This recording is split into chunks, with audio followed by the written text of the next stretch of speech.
What is up, YouTube? Here is this week's hypebeast news from around the world. First up, store owners are starting to ban basic hypebeast outfits.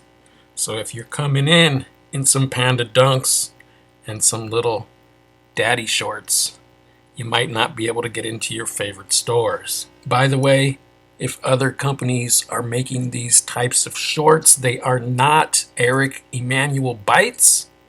I hate to break it to you guys, but these are called basketball shorts. Crazy, right? People were actually wearing basketball shorts before Eric Emanuel's. Next up in the news, Kanye West went on a huge rant on Instagram, complaining about his Adidas deal, talking about most of their online sales are Yeezy. Adidas offered him $1 billion to buy him out, but he wants $2 billion. Kanye was going on and even posting Adidas executives' pictures onto his Instagram. I think this whole rant was ridiculous. Keep in mind, Kanye is a billionaire. He just keeps complaining, and it's out of hand. We encourage his behavior when it's really mental illness. You don't see anybody else going on rants like this who are in his position. I mean, most people just lay low. Look at Jay-Z. Jay-Z's doing just fine, laying low, making his money. Kanye has to go on these rants. I mean, I'm over it. I wish he would just shut the fuck up. I never liked any of his Yeezys. Yes, you could throw in the Nike Yeezys, the Red Octobers. I didn't like any of them. They're ugly. 350s, ugly. Yeezy slides, ridiculously ugly. I just don't get it. Everyone is just following whatever Kanye does. His fans are just delusional. They're actually shopping in trash bags and spending $200 trying to look like they're homeless. Come on, guys, let's get honest. It's freaking ridiculous. Kanye needs to shut the fuck up. With the turmoil at Adidas, that's a great segue into the unity at Nike. Here you could see Tom Sachs playing kickball with Travis Scott at the Nike headquarters in Beaverton, Oregon.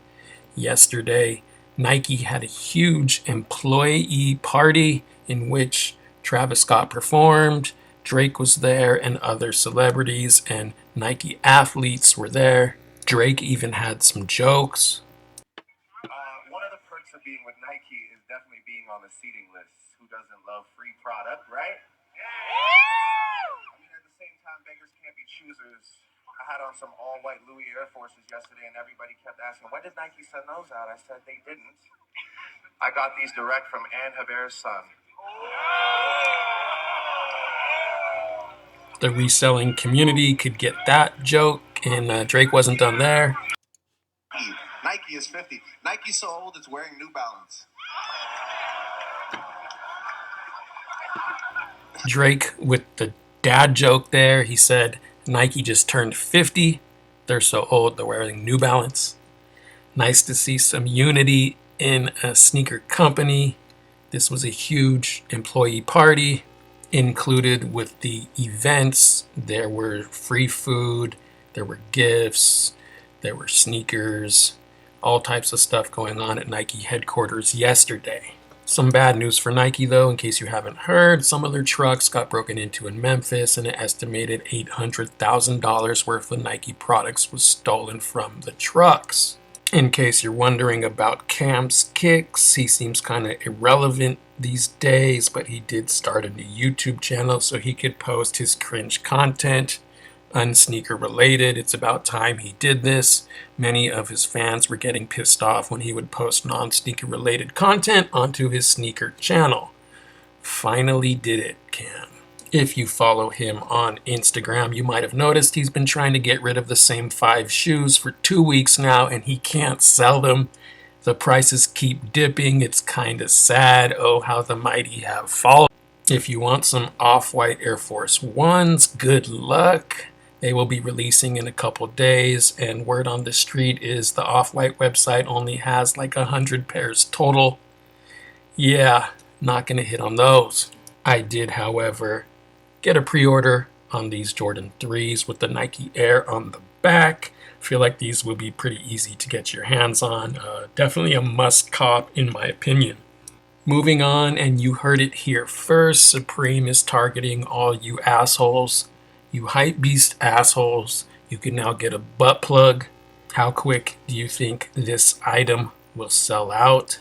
I know you might be in disbelief right now. You might be laughing out loud, but let's face it, most hypebeasts are assholes and they deserve a butt plug.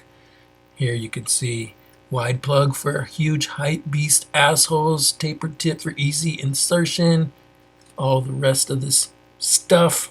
Don't lie, I know you're going to be copying. Next up, Private Selection started their podcast called Private Conversations. They did an entire episode, The Reason Why Larry Stopped Wearing Pleasures. And let me say that just because I have an opinion on something does not mean I'm hating. In 2022, it seems like you say something that people disagree with and you're automatically a hater. I'm not hating on them. I watch them. I like their content. I think they have done a lot of positive things and have made their own lane in the sneaker community. Saying all that, now let me say once again, I'm not hating, but making an entire podcast about Larry not wearing Pleasures anymore because Pleasures didn't want to sell to their store is kind of ridiculous. I don't agree with this. You know what? You guys might not be as cool as you think you are. Maybe all those subscribers have gone to your head, but basically Pleasures was like, I don't want you guys to sell Pleasures in your store because you're a resale shop. And you know what? Pleasures kind of messed up because they kind of led them on and said, yeah, you could get some clothes and like never really follow through on it. But you just got to understand, not every clothing company wants to be in a resale shop. So to combat this, Private Selection is coming out with their own line of clothing that they want to sell to resale shops. I don't know about you guys, but I don't even buy my sneakers from resale shops, so I'm definitely not going in there to buy clothing. But once again, I'm not hating. Good luck to Private Selection on their clothing line. I wish them the best of luck. I just don't think I agree with the way they went about this, making an entire podcast about Pleasures. It was kind of like them being like, you know what, we're fucking cool, and you guys should have been in our shop, and you know what, this is our review of Pleasures, and we're going to let our audience know what happened, and hopefully Pleasures will contact us and kind of apologize. But I don't know if Pleasures actually reached out, but the whole thing seemed kind of corny to me. And let me say this, if you're a huge fan of Private Selection, you know, you have a mind of your own. You can disagree with something they say, and it doesn't mean you're a hater, and that goes along with any YouTuber or clothing line. I mean, just because you have a different opinion doesn't mean you're hating. That's just your opinion. And by the way, the Supreme thing is a joke from a graffiti artist named Bayer out of Oakland, California. You could follow him on Instagram under Reptoid Rex. This has been your boy The Truth with this week's Hypebeast News, aka Paul Pierce, aka George Washington, because I cannot tell a lie, and I'm out.